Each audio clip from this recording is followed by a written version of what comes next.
Good morning दोस्तों, मैं रंजीत कुमार स्वागत करता हूं आप सभी का डीएनए हिंदी कार्यक्रम में। दोस्तों, इस कार्यक्रम के अंतर्गत हम लोग राष्ट्रीय घटनाक्रम, अंतर्राष्ट्रीय घटनाक्रम तथा बिहार स्पेशल से संबंधित घटनाक्रम को कवर करने वाले हैं। तो आज है 10 जनवरी और 10 जनवरी के सभी महत्वपूर्ण करंट अफेयर को वन लाइनर फॉर्म में इस वीडियो में हम लोग पढ़ेंगे और याद करने की कोशिश करेंगे, जो कि निश्चित तौर पे आप लोगों को 2025 में सरकारी नौकरी दिलवा के रहेगा। तो आइए बिना देर किए हुए हम लोग शुरू करते हैं। देखिए दोस्तों, सबसे जो पहला प्रश्न है ये आपसे पूछा जा रहा है। इसमें कहा जा रहा है, देखिए 18वें प्रवासी भारतीय दिवस 18वें प्रवासी भारतीय दिवस का आयोजन कहाँ किया जा रहा है? तो आपका सही उत्तर हो जाएगा कि इसका आयोजन भुवनेश्वर में किया जा रहा है। इससे रिलेटेड जो दूसरा प्रश्न आपसे पूछा जा सकता है कि 18वें प्रवासी भारतीय दिवस का उद्घाटन किसने किया? तो 18वें प्रवासी दिवस का उद्घाटन माननीय प्रधानमंत्री नरेंद्र मोदी के द्वारा किया गया है। दोस्तों, आपसे पूछा जा सकता है कि प्रतिवर्ष प्रवासी भारतीय दिवस किस तिथि को मनाया जाता है? तो आपका सही उत्तर होना चाहिए कि 9 जनवरी को मनाया जाता है। आइए हम लोग आगे बढ़ते हैं और इसी से रिलेटेड अगला प्रश्न है कि 18वें प्रवासी भारतीय दिवस की मुख्य अतिथि कौन थे? तो इनका नाम याद रखिएगा, ये है त्रिनिदाद और टोबैगो की राष्ट्रपति। इनका नाम है क्रिस्टीन कार्ला कंगालू। ठीक है दोस्तों, तो चलिए हम लोग आगे बढ़ते हैं और देखते हैं अगले प्रश्न की ओर। अगले प्रश्न में क्या पूछा जा रहा है आपसे कि हाल ही में जॉन ड्रमानी महामा ने किस देश के राष्ट्रपति के रूप में शपथ ली है? तो आपका सही उत्तर हो जाएगा कि घाना के राष्ट्रपति के रूप में शपथ ली है। दोस्तों, वीडियो अच्छा लगे तो वीडियो को लाइक कर दीजिएगा और चैनल को सब्सक्राइब कर लीजिएगा।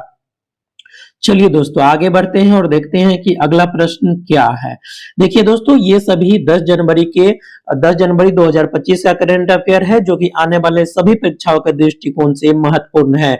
देखिए दोस्तों, इसमें पूछा जा रहा है कि नई दिल्ली में राजदूतों की गोलमेज बैठक होने वाली है और इसकी अध्यक्षता कौन करेंगे? तो इसकी अध्यक्षता रक्षा मंत्री श्री राजनाथ सिंह के द्वारा किया जाना है। चलिए दोस्तों आगे बढ़ते हैं और 2025 का एक और भी प्रश्न कि एरो इंडिया 2025 का आयोजन कहाँ किया जा रहा है? तो आपका सही उत्तर हो जाएगा बेंगलुरु में किया जा रहा है।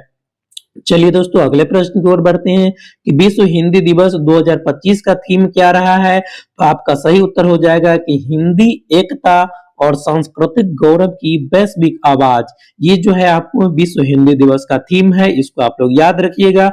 अगला प्रश्न भी इंपोर्टेंट है कि हाल ही में मार्टिन गप्टिल ने अंतरराष्ट्रीय क्रिकेट से संन्यास लेने की घोषणा कर दी है। आपको बताना है कि वह किस देश के खिलाड़ी है। तो जो मार्टिन गप्टिल है ये आपको न्यूजीलैंड के खिलाड़ी है, आप लोग याद रखिएगा।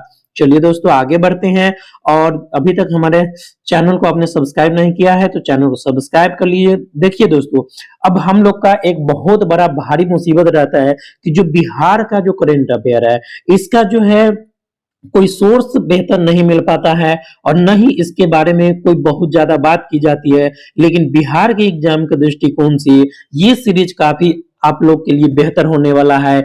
यदि आप 2025 में बिहार के कोई भी एग्जाम दे रहे हैं तो यहां से निश्चित तौर पर प्रश्न पूछा जाएगा और हम अपना बिहार करंट अफेयर नाम से इस सीरीज में हमने इस चीज को डाला है और निश्चित तौर पे आप लोग के फायदेमंद होगा। तो चलिए हम लोग देखते हैं कि पटना कॉलेज ने 163वां स्थापना दिवस मनाया है। कब मनाया है? तो 9 जनवरी 2025 को मनाया है। दोस्तों आप लोग याद रखिएगा कि जो पटना कॉलेज है इसका जो है कौन सा स्थापना दिवस मनाया गया है? तो 163।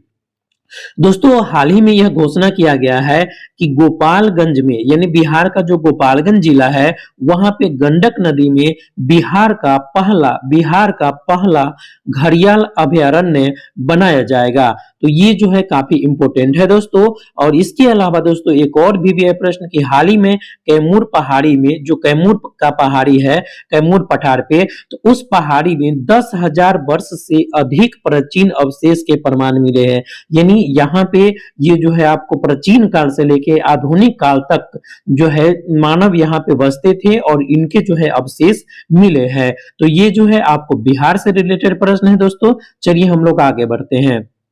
एक और प्रश्न देखिए हम लोग, बहुत ही वीवीआई प्रश्न है कि हाल ही में बिहार सरकार ने आरा और छपरा के बीच में गंगा नदी पर पुल बनाने के लिए कितने करोड़ रुपए का स्वीकृति दे दिया है? तो 750 करोड़ रुपए का स्वीकृति दिया है। चलिए हम लोग बढ़ते हैं अगले प्रश्न की ओर। हाल ही में बिहार सरकार ने राज्य में 2 नए जैविक उद्यान बनाने की घोषणा की है। कितने जैविक उद्यान बनाएंगे बिहार में नए? तो 2 नए जैविक उद्यान बनाने की घोषणा की गई है। चलिए दोस्तों आगे बढ़ते हैं और देखते हैं अगला प्रश्न में क्या इंपॉर्टेंट है।